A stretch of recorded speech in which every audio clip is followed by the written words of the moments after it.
Sedan tampak sangat puas setelah menghabiskan buah yang ia inginkan. Rasanya benar-benar nikmat dan ada rasa puas yang membuncah. "Bagaimana, Mas? Enak?" tanya Nasita. Sedan mengangguk dengan senyuman yang mengembang. "Iya sayang, sisa nanasnya simpan saja di kulkas.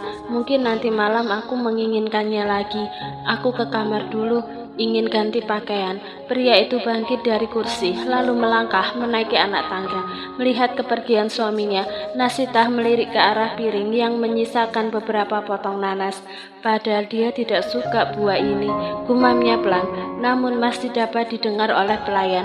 "Tuan Sedan seperti orang yang mengidam, Nona." "Hah, mengidam?" Nasita merasa aneh mendengarnya. "Memangnya pria bisa mengidam juga?" "Bisa, Nyonya. Kalau tidak salah itu disebut sindrom COVID atau kehamilan simpatik, di mana seorang pria mengalami ngidam, mual, dan gejala kehamilan yang sama persis seperti wanita hamil."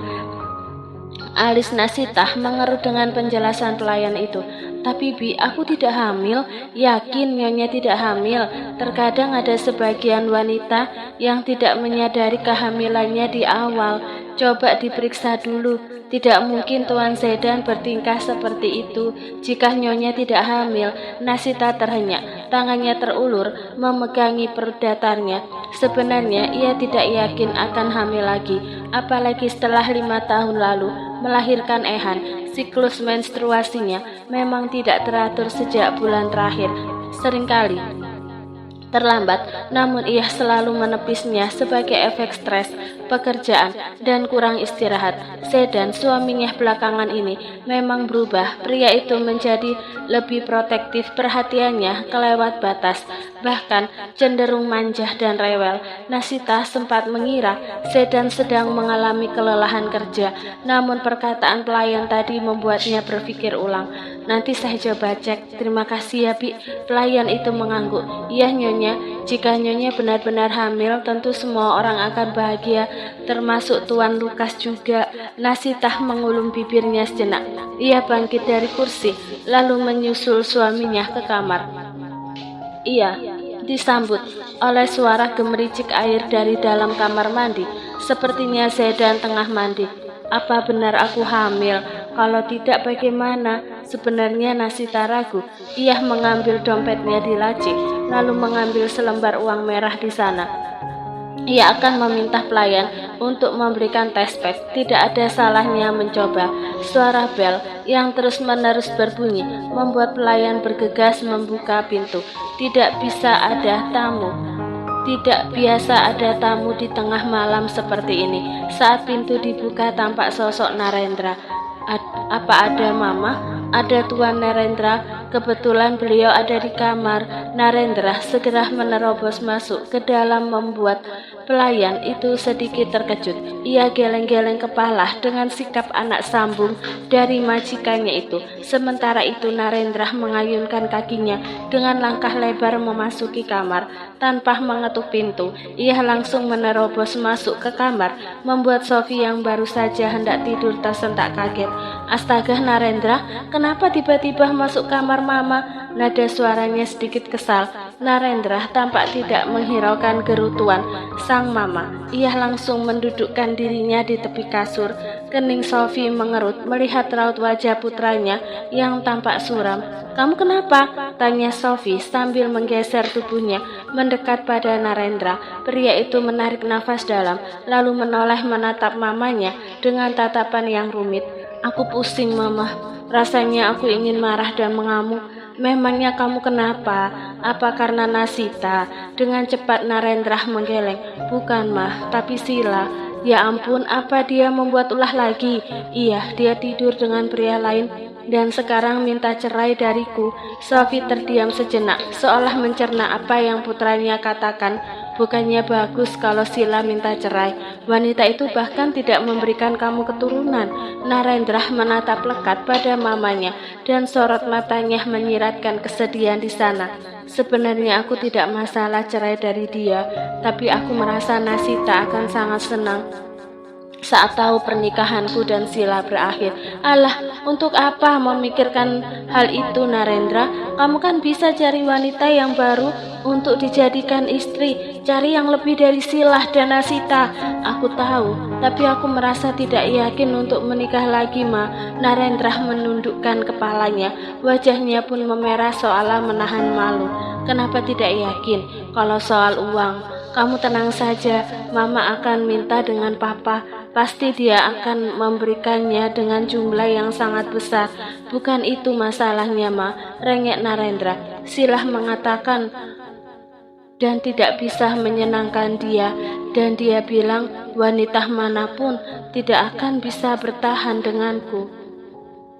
Sophie terperangah mendengar itu dan seketika wajahnya berubah emosi. Kurang ajar sekali wanita itu. Dasar wanita tidak tahu diri. Kamu jangan dengarkan apa yang dia katakan. Memang dia saja yang murahan, ucapnya dengan nafas yang menggebu-gebu. Tidak terima putranya dihina. Meskipun Sophie berkata seperti itu, Narendra tetap merasa rendah diri dengan kata-kata Sila. Bukan hanya wanita itu saja yang mengatakan hal tersebut, tapi juga Nasita. Harga dirinya merasa sangat tercoreng sebagai lelaki sejati. Tangan Sophie terulur mengusap pundak putranya. Kamu lepaskan saja Sila, nanti akan Mama carikan wanita yang cantik untukmu.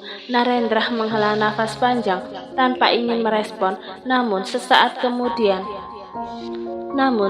kemudian keduanya tampak terkejut ketika tiba-tiba Lukas masuk ke dalam kamar. Pria paruh-baya itu mengerutkan alisnya melihat Narendra ada di dalam kamar ini. Sedang apa kamu di sini? Tanya Lukas datar. Narendra melirik ke arah mamanya dengan papa sambungnya yang tampak tidak mengenakan dari nada bicaranya, seolah tidak suka kesini. Ini loh Mas, Narendra terlibat masalah dengan istrinya, jadi dia kesini. Sophie mencoba menjelaskan. Lukas bersedekap dadah dan menatap penuh pada Narendra. Jika ada masalah dengan rumah tanggamu, seharusnya selesaikan dengan istrimu yang dengan baik.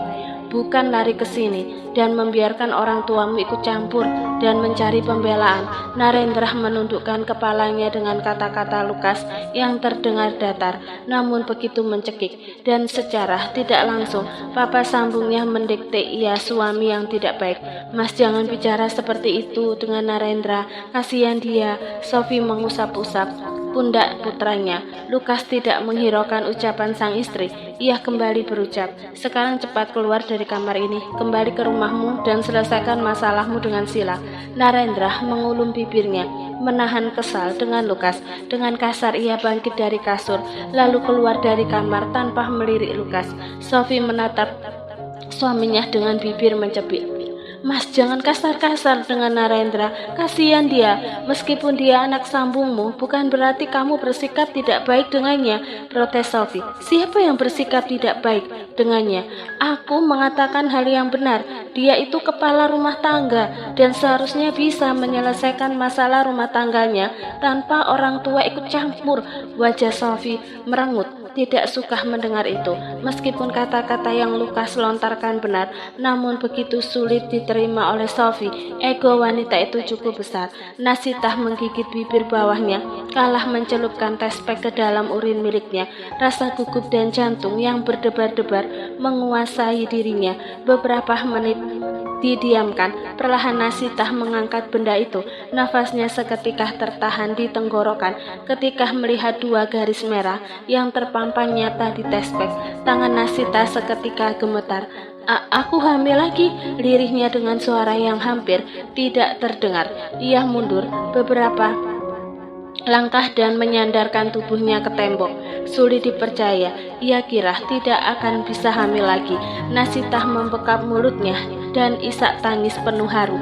Tidak bisa ia bendung. Bertahun-tahun ia menunggu buah hati saat menikah dengan mantan suaminya dan begitu mudah mendapatkan anak dari Zaidan, dan sekarang ia hamil lagi. Aku harus memberitahu Mas Zaidan.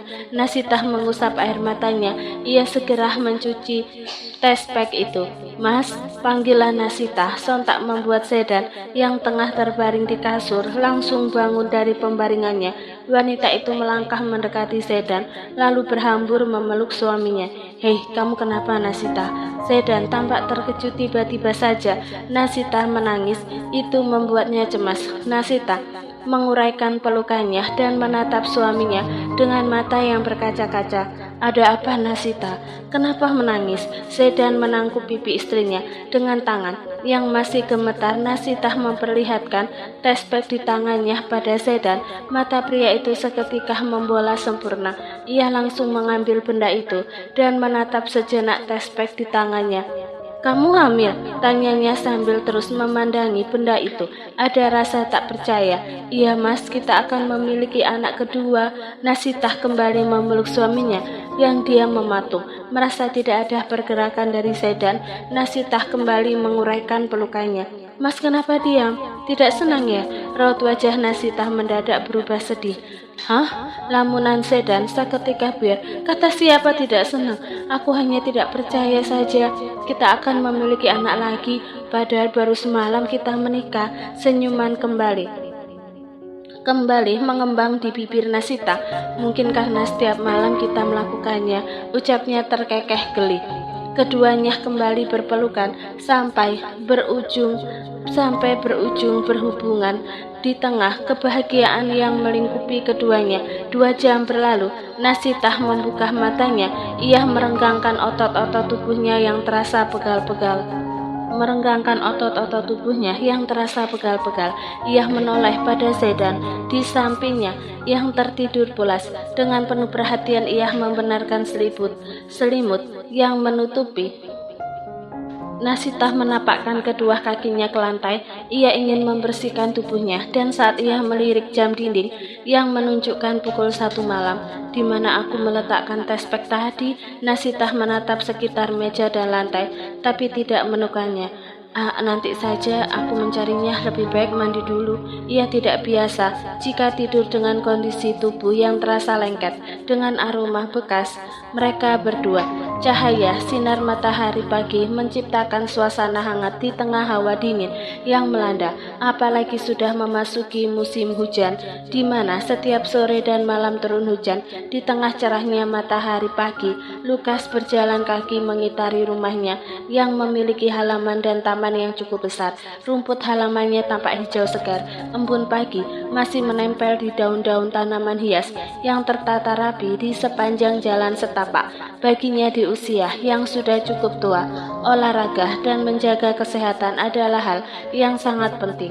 Kurang lebih 1 jam berlari kecil di halaman rumah. Nafasnya tersengal-sengal, keringat mengucur di pelipisnya, tapi senyum lebar terukir di wajahnya. Ia menikmati sesuatu segar pagi yang membuat tubuhnya bersemangat.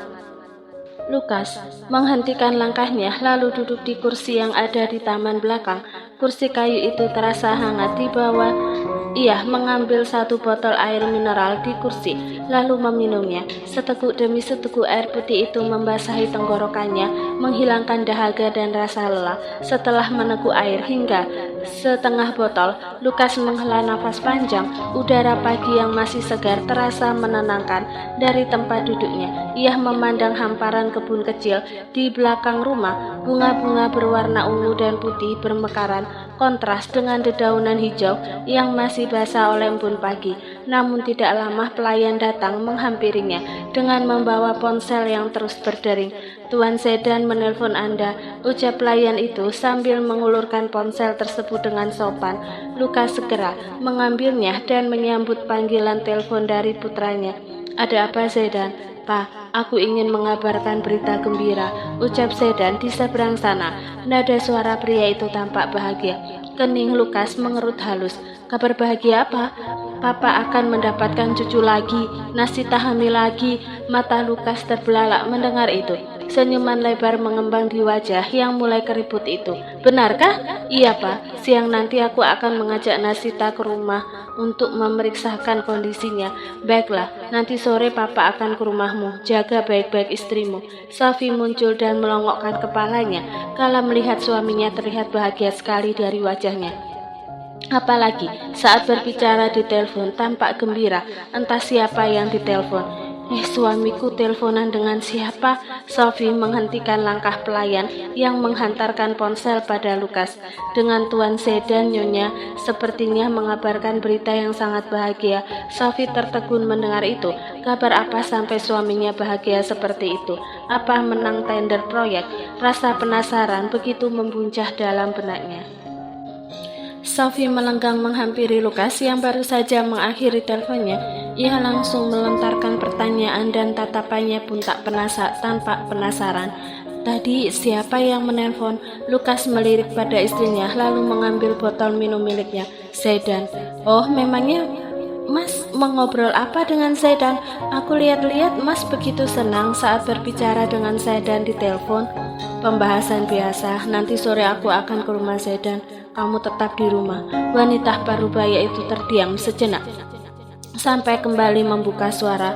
"Aku ingin ikut, Mas." Sophie memegang lengan suaminya. "Untuk apa kamu ke sana?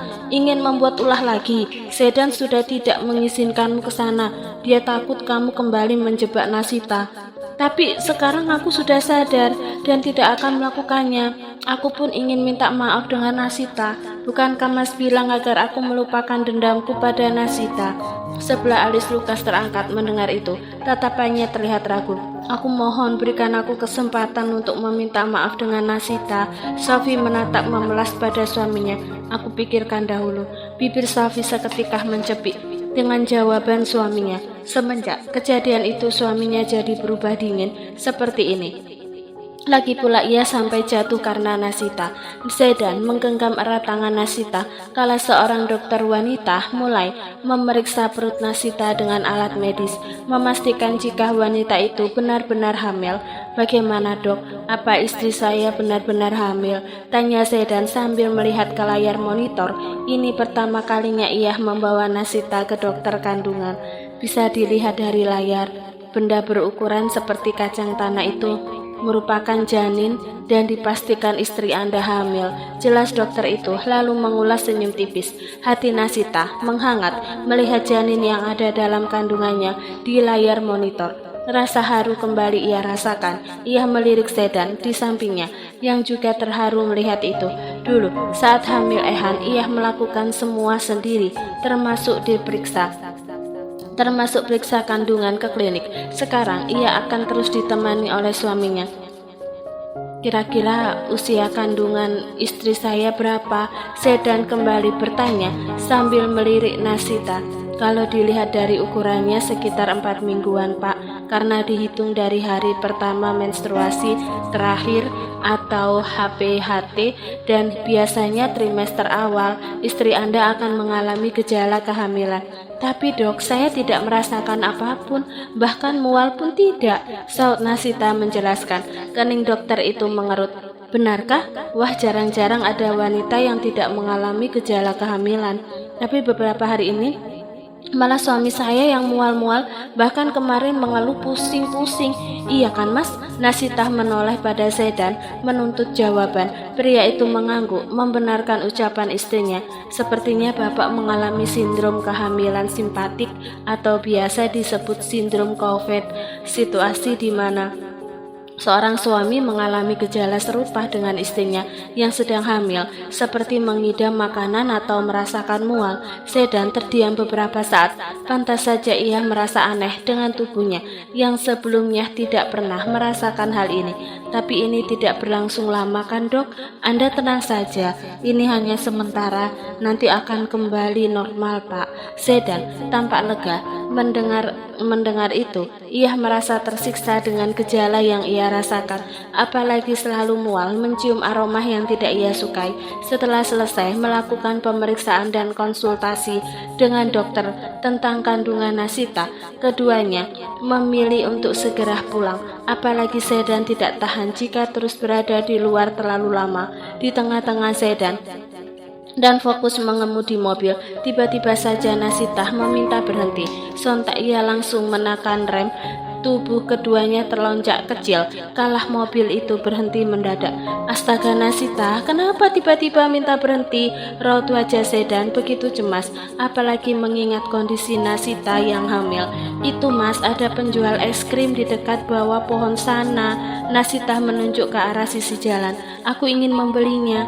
Di rumah juga banyak sayang, makan yang ada di rumah saja. Ih Mas, aku maunya itu, sepertinya lebih enak daripada yang ada di rumah. Kasihan sekali anak kita kalau kemauannya tidak dituruti. Dengan sengaja Nasita mengatakan itu sambil mengusap-usap perut datarnya. Sedan terhenyak sejenak, kalah Nasita membawa-bawa janin yang tengah dikandung wanita itu. Sepertinya ia akan kembali merasakan masa-masa Nasita mengidam dulu. Semoga nanti tidak aneh-aneh. Pria itu menghembuskan nafas panjang, lalu memutar balik arah mobilnya ke tempat es krim yang istrinya inginkan. Mau ditolak pun akan percuma jika Nasita sudah membawa-bawa anak. Wanita itu segera turun dari mobil, kala berhenti tepat di depan penjual es krim jadul itu. Es krim buah yang dicelupkan pada coklat, membayangkannya saja sudah membuat Nasita menelan ludah. Sedan ikut keluar dari mobil untuk mengawasi istrinya. Mau beli berapa Mbak? Tanya penjual pria parubaya itu. 2 Pak, rasa pepaya dan semangka. Penjual itu segera mengambil es krim yang Nasita inginkan, lalu dicelupkan ke coklat kental. Senyuman mengembang di bibir Nasita kalah menerima es krim tersebut. Ia menarik ke arah suaminya. Tolong bayarin Mas, aku tidak membawa uang. Setelah mengatakan itu Nasita kembali masuk ke dalam mobil. Sedan merogoh saku celananya, mengeluarkan dompet miliknya. Ia memberikan selembar uang biru pada penjual es krim itu. Kembaliannya ambil saja Pak. Wah ini kebanyakan Mas. Tidak apa-apa, ambil saja. Sedan bergegas masuk mobil. Ia melihat Nasita begitu menikmati es krimnya, bibirnya sedikit belepotan. Sebuah senyum lembut mengembang di wajah Sedan. Tangannya terulur mengusap sudut bibir istrinya dengan penuh kasih sayang. Sepertinya kamu sangat menyukainya. Nasita menoleh pada suaminya. Mau, ia menjulurkan es krim itu pada Sedan. Tidak, melihatmu memakainya aku sudah merasa kenyang. Mendengar itu, Nasita kembali es krim buah itu. Sedan kembali menjalankan mobilnya untuk segera pulang ke rumah. Sekitar 25 menitan, mobil yang Sedan kendarai sampai di area pekarangan rumah yang terlihat sebuah mobil terparkir di sana. Mas, itu mobil siapa? Tanya Nasita sambil melihat ke arah mobil yang tampak asing di matanya. Sepertinya mobil Papa. Tadi pagi Papa bilang akan ke rumah kita. Oh begitu. Sedan segera turun dari mobil dan disusul oleh Nasita. Keduanya berjalan beriringan masuk ke dalam rumah. Terlihat di ruang tengah sudah ada Lukas yang menunggu dan Sophie. Raut wajah Nasita menegang melihat kemunculan wanita parubaya itu. Kejadian yang sebelumnya menciptakan masalah yang begitu mengganggu ketenangan dan memberikan tekanan batin padanya kembali terbayang-bayang dalam kepalanya. Ia mendongak menatap suaminya. Sedan yang menangkap ketegangan terpancar dari raut wajah Nasita. Dengan lembut menggenggam tangan Nasita lebih erat, seolah meminta istrinya agar tetap tenang. Lalu dengan langkah pasti ia menghampiri papanya dan Sophie. Papa sudah lama menunggu, ucap Sedan sambil melirik sekilas pada Sophie. Lukas mengulas senyum tipis lalu membalas, tidak terlalu lama. Bagaimana kondisi kandungan Nasita? Apakah baik? Nafas Sophie seketika tercekat di tenggorokan. Kalah mendengar ucapan Lukas, matanya pun melotot terkejut. Nasita hamil lagi, pekiknya tanpa sadar. Sontak semua orang yang ada di sana langsung menyorot ke arah Sophie yang terlihat shock. Iya, aku datang ke sini ingin mengucapkan selamat pada Sedan yang akan kembali mendapatkan anak dan juga kembali memberikan cucu untukku, jawab Lukas dengan binar bahagia di matanya. Sophie menelan kasar ludahnya dengan susah payah. Bahkan Narendra pun belum kunjung mendapatkan keturunan dan sekarang Nasita kembali hamil. Sophie, panggilan Lukas seketika memecahkan lamunan wanita itu. Ada apa Mas? Sophie tampak tidak fokus. Kamu mengatakan akan meminta maaf dengan Nasita. Sekarang cepatlah minta maaf. Apa yang kamu lakukan sangat keterlaluan. Hampir saja Nasita disalahkan. Sophie mengulung bibirnya. Dengan perintah suaminya, ia menatap sejenak pada Nasita dan seketika senyuman mengembang di bibirnya. Nasita, mama minta maaf ya. Kemarin mama merasa tidak terima dengan pernikahanmu dengan Zedan, tapi sekarang mama sadar apa yang mama lakukan salah. Tubuh Nasita seketika menegang. Kala Sophie memeluknya dengan erat, Zedan dan Lukas yang melihat pemandangan itu saling pandang satu sama lain dengan pandangan yang menyiratkan sesuatu di sana. Dan mama ucapan Sophie terjeda sejenak. Selamat atas kehamilanmu yang kedua.